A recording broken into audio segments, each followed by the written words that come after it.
Olá, pessoal, muito boa tarde. Eu sou a Roberta Santoro, Head Comercial da Inove Investimentos. Estou aqui com o Igor Seixas, do nosso time de alocação, e seguindo a nossa agenda de calls com os principais gestores da indústria, hoje temos como nosso convidado Pierre Jadot, que é gestor de renda fixa da Arx Investimentos, e vai compartilhar conosco os efeitos dessa crise dos investimentos de renda fixa. Pierre, seja bem-vindo e muito obrigada pela sua disponibilidade. Conta para a gente um pouco da sua história profissional e do seu trabalho nesse momento. Perfeito, obrigado pessoal pela atenção. Eu trabalho com renda fixa focado em crédito privado basicamente há uns 7, 8 anos. A gente começou, eu e minha equipe, no Indosuez, né?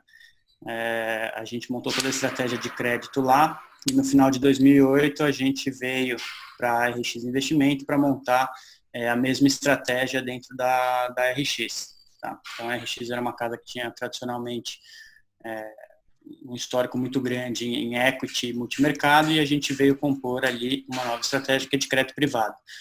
Todos os nossos fundos têm um perfil conservador de crédito, então a gente no final do dia está atuando e falando de crédito high grade, a gente não tem hoje nenhum veículo high yield, e acho que, não sei se o pessoal conhece bem os fundos, mas a gente tem uma grade bastante diversificada de produtos, desde fundos D1 até passando por D30 e D60, até fundos de previdência e fundos de debênture de infraestrutura também. Ok. Legal, Pierre. E aí, antes da gente falar um pouquinho do cenário de crédito, que é a sua praia, né, a gente queria saber como é que a Arx está enxergando esse momento do mercado, né? Se vocês veem algum paralelo dessa crise de agora com a crise de 2008, de repente? Fazer um paralelo com a crise de 2008, eu acho um pouco difícil, porque a crise de 2008 e 2009 ela começou dentro do sistema financeiro, né? E a crise que a gente está vivendo agora é uma crise um pouco diferente. Primeiro que ela começa fora do sistema financeiro, e ela traz ali uma característica única onde você tem um problema efetivamente de restrição à movimentação de pessoas, né? Isso aí tem um impacto direto na economia e muito mais forte em alguns setores, né? E eu acho que, diferentemente de outras crises também, é uma crise que as políticas que o governo tem usado para combater, elas vão muito além de políticas monetárias, né? A gente está vendo uma injeção ali de políticas fiscais muito fortes ao redor do mundo, né? Então, basicamente, o que você tem é que as pessoas elas não simplesmente perdem renda por causa da crise, mas em muitos casos elas não conseguem ter renda porque elas simplesmente estão isoladas dentro das suas casas, né? Então traz um componente bastante diferente que eu acho que nesse sentido essa crise é bastante peculiar e única, né? E fora que assim você tem um componente de incerteza também que está relacionado a um vírus, né? E é um vírus relativamente novo que você não sabe, você não tem um histórico de como ele se comporta. Então, obviamente, você tem as curvas de projeções, e a gente ouve projeções de todos os tipos. O mundo parece estar adotando uma estratégia mais voltada ao distanciamento social, e aí entra uma questão de discutir qual vai doer mais, distanciamento social ou o impacto na economia. Então, eu acho que isso é um debate que está bem forte. Então, é difícil você comparar essa crise com crises passadas. Agora, obviamente, todas as crises têm alguns componentes em comum, né? Ok. O Pierre, algumas pessoas, né, alguns do mercado hoje, está citando que essa crise, a princípio, parece ser uma crise de liquidez. Você acredita que isso pode escalar para uma crise de crédito? E qual a probabilidade de default dos títulos na carteira dos fundos de investimentos da Arx Investimentos? Tá bom, vamos lá. Eu acho que não é só uma questão de liquidez, tá? Obviamente quando você tem um aumento de incerteza na magnitude que a gente tem, é natural que o custo do capital ele se eleve, seja ele capital próprio, que é o dinheiro dos acionistas, ou o capital de terceiro, que é o capital dos credores. Eu acho que a questão da liquidez, ela exacerba os movimentos. É natural que a gente visse, mesmo se fosse um mercado ultra líquido, alguma movimentação em spreads, entendeu? Ninguém ia continuar emprestando recursos pelas mesmas taxas que a gente via antes da pandemia. Eu acho que isso seria irrazoável. Obviamente que, assim, se fosse só uma questão de incertezas, eu não acho que os prêmios de risco estariam onde eles estão, né? Ou seja, eu acho que a falta de liquidez no mercado exacerbou o movimento, tá? Agora, o principal componente ali da renda fixa na hora que você emite um título, você já tem um fluxo futuro de recursos de quando que esse dinheiro vai voltar e a que taxa pré-definido. E isso aí é muito importante de pontuar, porque essa é a principal diferença da renda fixa para a renda variável. E quando você tem uma reprecificação dos ativos, o que quer dizer? Aquele mesmo papel que antes eu emprestava para essa empresa CDI mais 1, hoje o mercado, ou eu, não estou disposto a emprestar CDI mais 1 para essa empresa, só estou disposto a emprestar CDI mais 4, por exemplo. Só que qual que é o impacto disso para os títulos que já existem? O impacto disso é que a taxa implícita naquele fluxo futuro, ela passa de CDI mais 1 para CDI mais 4. No momento que você faz isso, você tem um impacto negativo no seu preço. Porque para o papel render de hoje até o vencimento CDI mais 4, o preço tem que cair. Só que aquele fluxo que eu contratei lá atrás, a CDI mais 1, ele continua sendo o mesmo. Então, eu não tenho uma perda se eu carregar esse título até o vencimento. Tá? Eu só tenho uma perda em casos, eventualmente, de inadimplência.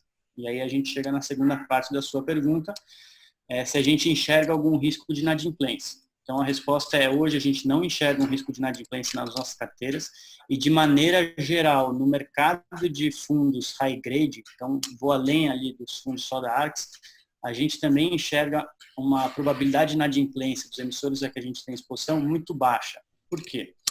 Quando a gente fala do mercado de crédito high grade, a gente está falando das empresas que ou elas estão posicionadas num setor muito defensivo, ou seja, setores onde você tem uma regulamentação muito alta e fluxos de caixa futuro muito estáveis. Então, podemos citar ali, por exemplo, o setor elétrico, setor principalmente na parte de transmissão e geração de eletricidade, setor de saneamento, até as rodovias, que tem um impacto no curto prazo, mas a médio e longo prazo a receita é muito estável. Então, esses são emissores naturalmente muito defensivos. Além desses emissores, você tem alguns setores que são mais cíclicos, sim, mas quando você fala do mercado high grade, você está falando ali das empresas chaves de cada um dos setores. Então, estamos falando da líder do segmento.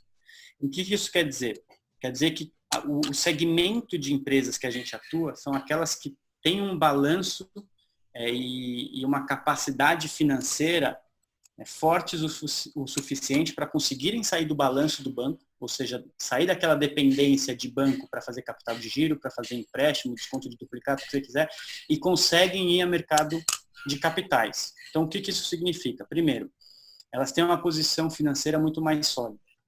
Elas têm uma bancabilidade muito mais forte junto a todos os players, seja instituições financeiras, como fundos e algumas até no mercado offshore. Ou seja, se elas precisam de caixa nesse momento, elas conseguem. Terceiro, elas têm um capital de giro e uma posição de liquidez muito mais forte do que as outras empresas do segmento que elas atuam.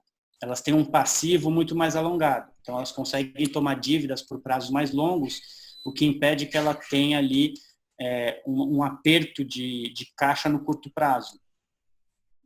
Então, o que acontece? Essas empresas, elas são naturalmente as mais aptas a passar por um período turbulento.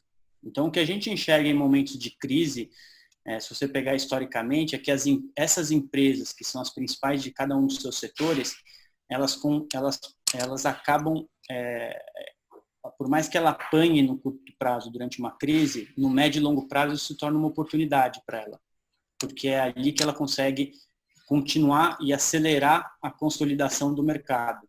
É um pouco triste até, mas acaba sendo ali uma tese um pouco de winners take it all, né?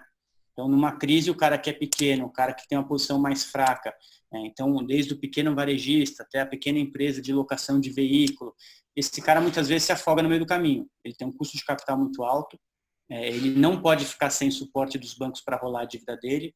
Geralmente ele tem poucos ativos ou nenhum ativo para dar em garantia. Muitas vezes os ativos dele já estão em garantia, então o banco, em vez de rolar a dívida dele, simplesmente executa a empresa. Na hora que o canal de crédito aperta, que nem a gente está vendo agora, esse cara ele fica ou com um custo para captar dívida que é inviável a médio e longo prazo, ou ele simplesmente não consegue acessar e o banco executa ele. Então, essas são as empresas que vão acabando ficando pelo caminho e as empresas que são líderes de cada segmento acabam consolidando o segmento. Então, mesmo quando a gente fala de segmentos que a gente tem exposição e que são muito mais sensíveis a essa crise, então, por exemplo, um varejista, né? Vamos pegar o setor de varejo, por exemplo, é um setor que é muito impactado nessa crise por um motivo óbvio, que é as lojas estão fechadas e as pessoas estão consumindo menos. E, além disso, as pessoas, muitas delas estão perdendo renda, e não conseguem consumir. Quando você vai olhar no setor de varejo, ele é muito fragmentado. Então, tem assim, trilhões e trilhões de empresas no setor de varejo. Quando você vai olhar quais empresas a gente acessa, a gente está falando de lojas Americanas, lojas Renner, uma Magazine Luiza, até uma própria Via Varejo. Então, são empresas que, primeiro, têm uma posição de capital e uma bancabilidade muito mais forte que qualquer outro varejista pequeno. Além disso, eles possuem todos um canal online forte, então isso aí eles conseguem ali transacionar, pelo menos no canal online, eles não ficam 100% sem receita. Agora, imagine uma situação onde você está falando que algum desses varejistas efetivamente vai ter um problema de crédito. Se você tiver um problema de crédito em algum desses varejistas, você pode imaginar quantos varejistas que estão abaixo deles, pequeno e médio varejista, já vai ter explodido no caminho. Então, no final do dia, o que a gente enxerga é que, assim, por mais que essas empresas, sim, elas vão ter um impacto muito forte no curto prazo em seus balanços, na sua capacidade de pagamento, na hora que as coisas voltarem ao normal, e bem ou mal, em alguma hora volta ao normal, o lockdown acaba e a vida vai voltar ao normal, a concorrência, quanto mais demorar esse período de lock-up, menor vai ser a concorrência para eles lá na frente. Então, acaba sendo uma dinâmica um pouco perversa, mas essas empresas elas vão consolidar o mercado. E a gente vai ver isso no varejo. A gente já viu isso, por exemplo, no setor de rent-a-car, né? Então, Localiza, Unidas Locamérica e Movida, durante a crise de 2015-16, esses caras eles simplesmente avançaram numa velocidade em cima do resto do mercado muito mais rápido do que em momentos de bonança. Porque o cara que é competidor dele pequeno não aguenta. Ele quebra no meio do caminho e as grandes simplesmente vão consolidando o mercado. Nessa crise vai ser a mesma coisa. Entendeu? Nesse ponto, eu acho que essa crise ela é até mais severa para o pequeno e médio empresariado do que foi 2015 e 2016. Porque aqui, assim, 2015 e 2016, a gente não viu o mercado de crédito travar tão rapidamente. E a coisa não foi tão acelerada. Então, eu acho que, assim, o pequeno e médio empresário, sim, esse eu acho que vai sofrer bastante se não tiver uma ajuda muito forte do governo e se esse período de lockdown que a gente está observando se prolongar por muito tempo. Depois você tem alguns setores que são extremamente impactados, né? Então, podemos citar aí, obviamente, o setor de aviação, né? As empresas de aviação. Nesse ponto, e principalmente essas e a de turismo, acho que são as mais afetadas, né? Só que no nosso mercado local de crédito, e aí não estou nem falando dos fundos da Arx, estou falando de todos os fundos, dos meus concorrentes, todo o mercado de fundo high grade local, a exposição ao setor de aviação é zero. Esses caras sempre financiaram, tanto a Azul, a Latam ou a própria Gol, se financiam através de bonds no mercado offshore, ou através de bancos com garantias de cartão de crédito, a gente via isso muito na Avianca, e são operações curtas diretamente com os bancos, ou através de leasing das aeronaves. Então, basicamente, o cara compra fazendo leasing uma aeronave e vai pagando aos poucos, é como se o fornecedor dele financiasse ele. Eles não têm debêntures locais, não têm dívidas locais com os fundos. Então, nesse sentido, a gente está relativamente blindado, eu acho que o setor que hoje vai ter mais dificuldade. O setor de turismo, a gente também enxerga que está numa segunda derivada e também vai ter ali um impacto muito forte. Agora, a exposição do setor de turismo, na Arx a gente não tem nenhuma exposição. No mercado local, a exposição é muito baixa. Basicamente só CVC que já emitiu no nosso mercado, que alguns concorrentes devem ter em carteira. Mas são, assim, e o setor de aviação também é um setor que a gente acredita que o governo não pode deixar quebrar, né? Então, assim, você não dá para imaginar um cenário onde todas as empresas aéreas vão quebrar e ninguém vai conseguir voar, entendeu? Algum tipo de ajuda vai ter, no limite até uma estatização, não sei. É muito cedo para afirmar. Depois você tem outros setores, por exemplo, o setor de shoppings. As empresas de shopping, por mais que elas sejam muito afetadas, elas têm um balanço muito forte. Ela tem ativos que têm um valor muito alto, que é a posição dos shoppings, o próprio shopping, e uma bancabilidade que é, assim, absurda. Esses caras sempre foram considerados baixíssimo risco de crédito. E, de novo, mesmo nesse setor que é considerado baixíssimo risco de crédito, a nossa indústria só tem exposição aos maiores. Então, estamos falando de uma Iguatemi, de uma BR Malls, de uma Sonai Sierra Alliance, de uma Multiplan. São, assim, os maiores players desse setor, que já é um setor defensivo. Então, assim, iminentemente, eu não vejo um problema de inadimplência, tanto nos fundos da Arcos como no nosso mercado. Legal. Então, Pierre, assim, na verdade, o que a gente teve foi uma desvalorização do PU, né, e um aumento de taxa. Né? Muito provavelmente a gente vai ter um carrego nos fundos muito maior. Com certeza. Aí eu vou te fazer aquela pergunta, né, que vale $1 milhão. Você acha que o mercado ainda vai sofrer muito com essa marcação negativa? Né? Tem alguma expectativa de melhora? E já vou emendar numa segunda pergunta. Os fundos da Arx, eles estão indo bastante bem, né? Com os outros pares do mercado ali que estão caindo bastante mais, né? Qual a estratégia a mais que vocês têm ali para passar bem por essa situação? Primeira pergunta sobre a marcação a mercado, tá? Acontece que, infelizmente, a marcação a mercado ela não é sempre tão rápida quanto o mercado. Então, os spreads abrem e nem sempre a marcação acompanha na mesma velocidade. Então, isso aí faz com que o fundo fique sangrando mais devagar do que simplesmente ter uma cota muito negativa e depois volta ao normal. Agora, a gente já está vendo ali os spreads bem mais ajustados ao que a gente vê no secundário. Né? Então, a gente imagina que muito em breve, a partir de agora, já vai começar os fundos a rodar um pouco mais na normalidade. Tá? Esse é o primeiro ponto. Em relação ao que a gente vinha fazendo e que defendeu os fundos um pouco nesse momento. Tá? Em outubro e novembro a gente já teve uma primeira reprecificação, tá? Ali de ativos de crédito, não sei se vocês estão lembrados, e ali foi uma coisa mais técnica, que tinha alguns fatores, mas ela foi mais um simples ajuste, e agora a gente efetivamente teve uma abertura de prêmios mais forte. Depois que teve a abertura de prêmios de outubro e novembro, a gente já achava que os prêmios de risco cobrado dos emissores já estavam atrativos. E a gente sempre se mantém muito rígido em relação ao objetivo de rentabilidade do fundo. O que eu quero dizer com isso?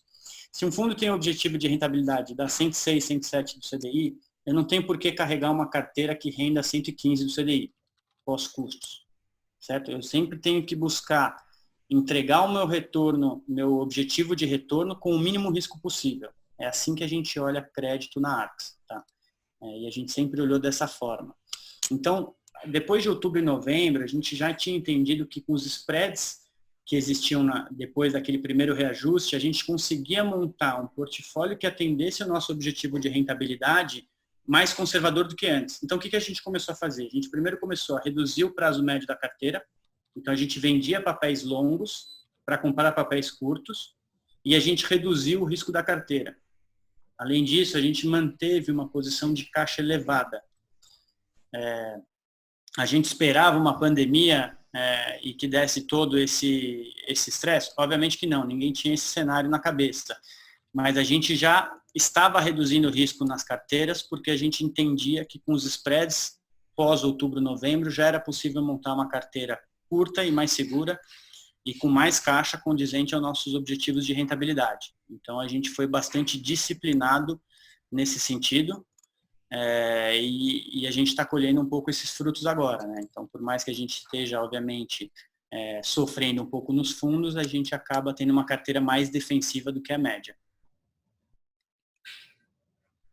Ok. Pierre, a gente acabou de... a gente está acompanhando várias medidas do Banco Central, trazendo vários pacotes de estímulos, injetando liquidez no mercado. E a pergunta seria o seguinte: como isso impacta o mercado e, consequentemente, os fundos da Arx? E no médio e longo prazo, se isso pode acabar provocando uma pressão inflacionária? Tá, em relação às atuações do Banco Central, o que o Banco Central está fazendo é exatamente evitar aquele ponto que eu coloquei, que é travar os canais de crédito.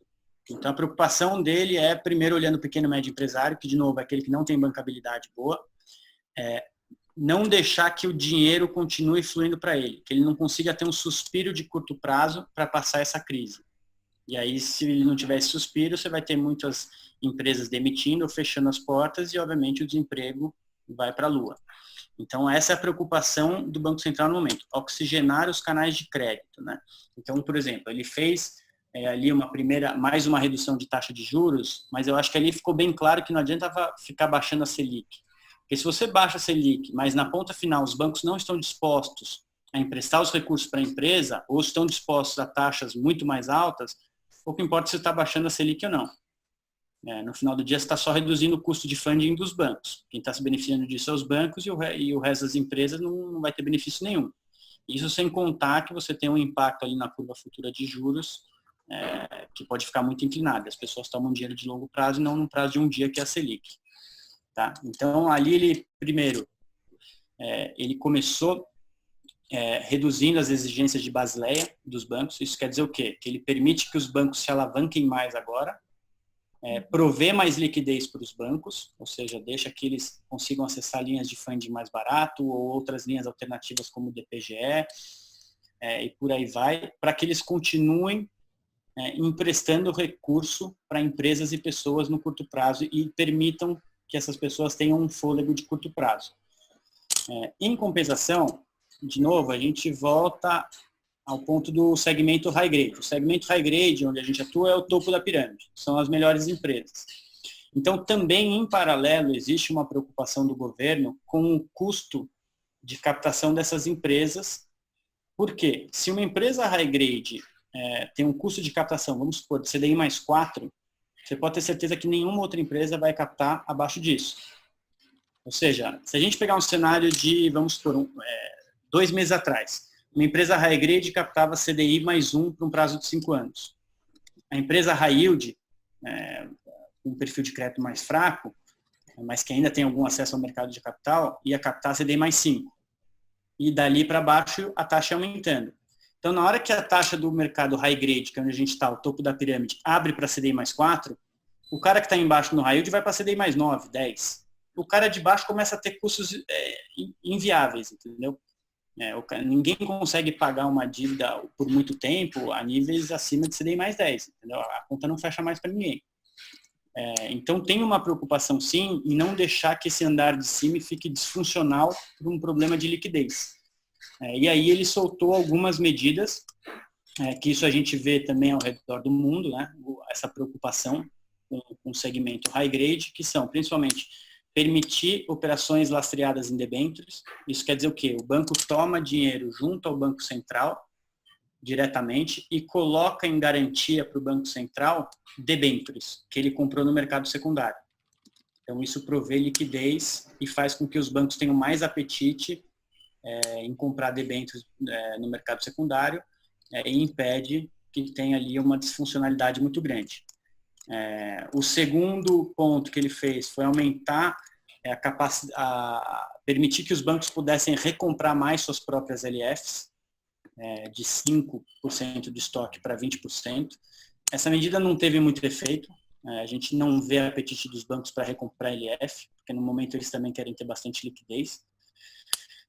E o terceiro ponto, que ainda está para ser aprovado na PEC que eles mandaram para o Congresso, que é a medida mais forte, é permitir que o Banco Central carregue diretamente em seu balanço ativos de crédito privado. Ou seja, em última instância, ele abre a porta para que o Banco Central possa comprar títulos de crédito diretamente no mercado. Tá? E isso aí vai um pouco na linha do que os bancos centrais fazem lá fora. Então, isso aí, assim, ele acaba colocando um teto ali, porque o balanço do Banco Central, por mais que hoje ele não seja tão grande, ele pode ser facilmente ampliado, né? Via Tesouro Nacional. Então, ali você dá uma sinalização muito forte para o mercado de que ele sim está olhando esse primeiro andar de cima e não vai deixar que a coisa fique disfuncional por motivos de liquidez. Então, a gente viu com os olhos, agora tem que esperar a tramitação da PEC no Congresso. Uhum. Bom, eu estou com uma lâmina aqui do Vinson, né, aberta, e eu queria até falar um pouquinho, vocês têm uma exposição no fundo de FDIC, né, cerca ali de 18% no Vinson. Pode ter uma deterioração na qualidade do crédito dessa classe, né? Vamos lá. Primeiro, eu acho que a gente tem que definir o que é FDIC, porque fica um conceito muito amplo, tá? O FDIC é um instrumento de captação de empresas, tá bom? Então, o que quer dizer?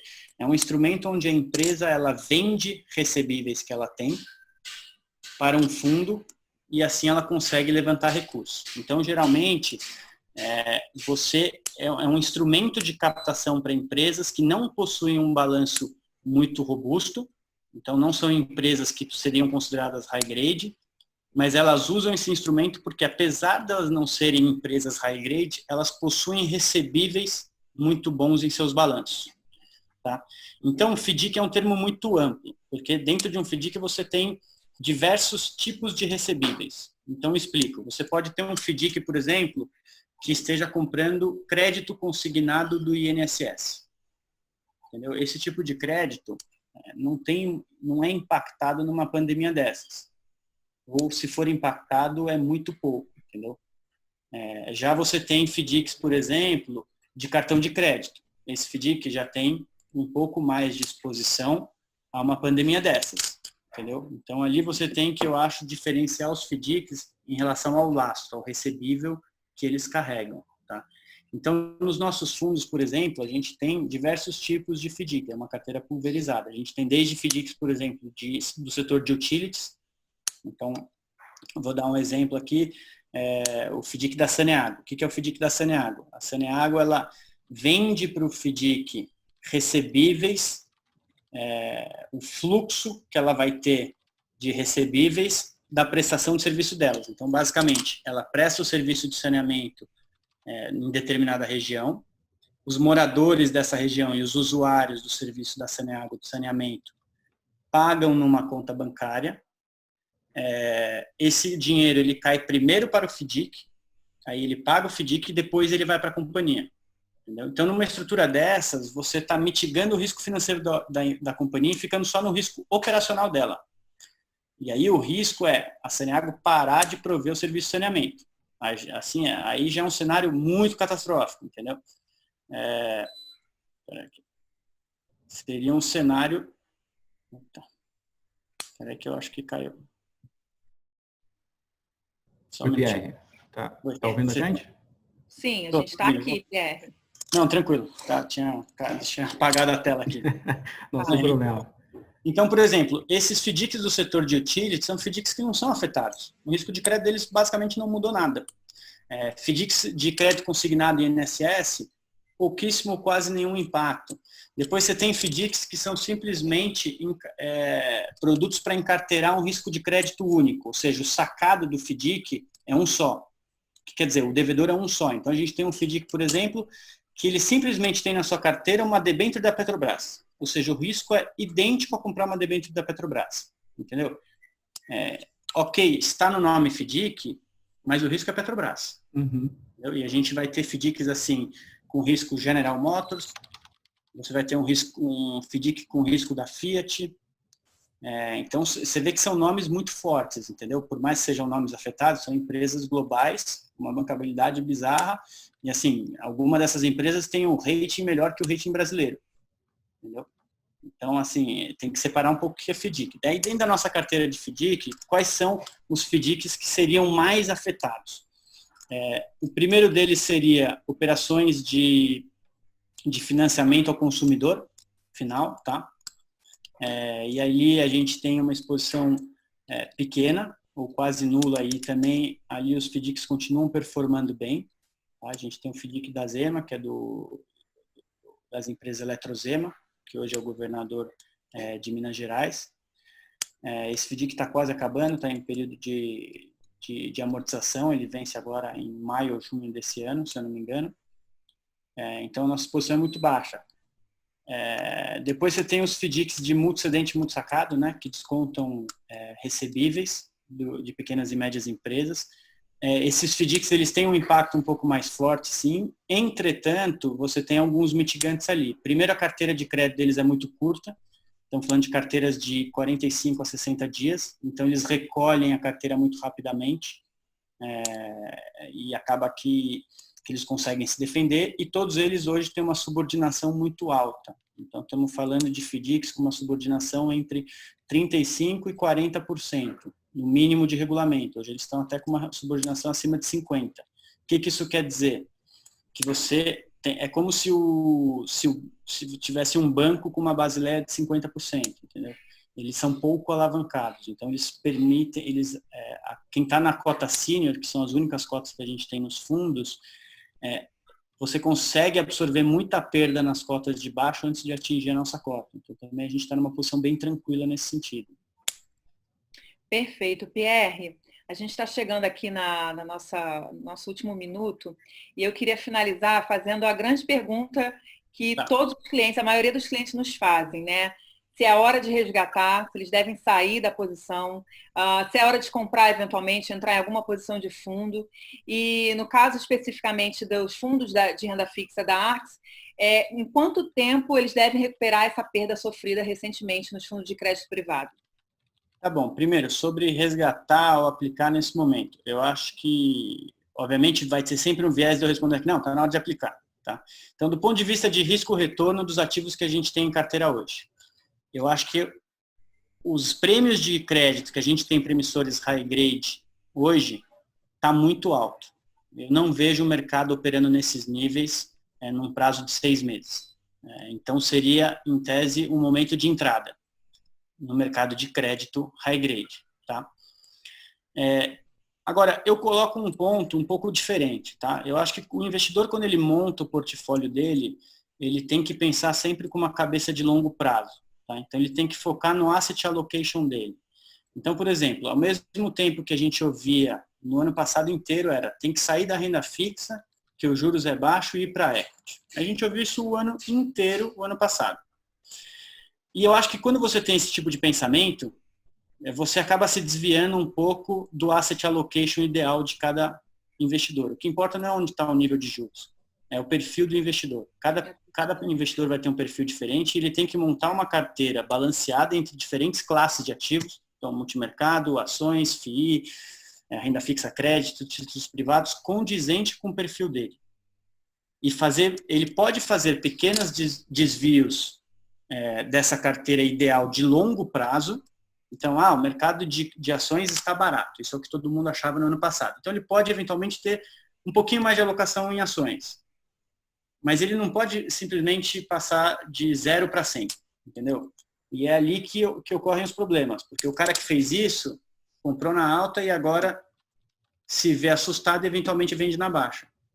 Se ele pensa numa carteira de longo prazo, então, em termos de asset allocation, seria o momento dele rebalancear a carteira dele. Então, aquelas classes de ativos que caíram mais, ele vai lá e compra mais. E aí, quando o mercado voltar, ele vende essas mesmas classes de categoria de ações que subiram demais. Então, se o investidor tivesse esse tipo de cabeça de mais longo prazo, o ano passado, por exemplo, teria sido um ano onde ele deveria estar vendendo ações. E hoje ele estaria comprando ações. E você vê que a dinâmica é o contrário. As pessoas tendem a fazer o oposto, porque elas pensam sempre no curto prazo. Então, às vezes, elas olham a cota de um fundo de ações ou um fundo de renda fixa, que nem a gente está vendo agora dando negativo, e fala, é a hora de sair. Não, você tem que pensar na sua carteira no longo prazo, não no curto prazo. No curto prazo vai ter momentos onde sua carteira vai ter uma rentabilidade aqui do esperado e vai ter momentos onde ela vai ter uma rentabilidade acima do esperado. E você tem que sempre ir recalibrando a sua carteira ao longo do tempo. Pelo menos é dessa forma que eu acredito que você vai ter objetivos, vai ter uma carteira com uma performance muito melhor, olhando prazos de 5, 10, 20 anos, que no final do dia é o que interessa. Que a sua rentabilidade de 2019 não quer dizer nada, de 2020 também não. Mas quando você pega a sua rentabilidade ao longo de 20 anos, é isso que importa. E é isso que vai te dar segurança para passar em momentos que nem esse, sem se desesperar. Então, aqui, eu acho que esse é a principal mensagem. Não pensar, agora tem que resgatar tudo de crédito e tudo de ações e ficar em caixa. Não, agora é o momento de você olhar para a sua asset allocation de longo prazo e se manter fiel a ela. Porque é isso que vai definir lá na frente você ter passado por esse momento ganhando dinheiro ou perdendo. Porque eu, honestamente, eu não sei te dizer se, putz, é hora de comprar ação, vende tudo, compra tudo ação, que ano que vem vai porrar. Pode ser que não, pode ser que caia mais. Agora, se você manter uma carteira de visão longo prazo e equilibrada e ir recalibrando aos poucos, você pode ter certeza que no longo prazo você vai ser vencedor. Perfeito, PR. Puxa, sensacional. Deu uma aula aqui para a gente e para a gente manter aqui a linha pontual, eu quero agradecer a sua presença imensamente, a sua disponibilidade, a sua gentileza de estar aqui conosco, agradecer também a presença do público e aqui do nosso lado a gente continua atento a todos os desdobramentos do mercado, entregando sempre o que há de melhor na indústria com uma assessoria financeira completa. Até mais, pessoal. Até mais, obrigado, PR.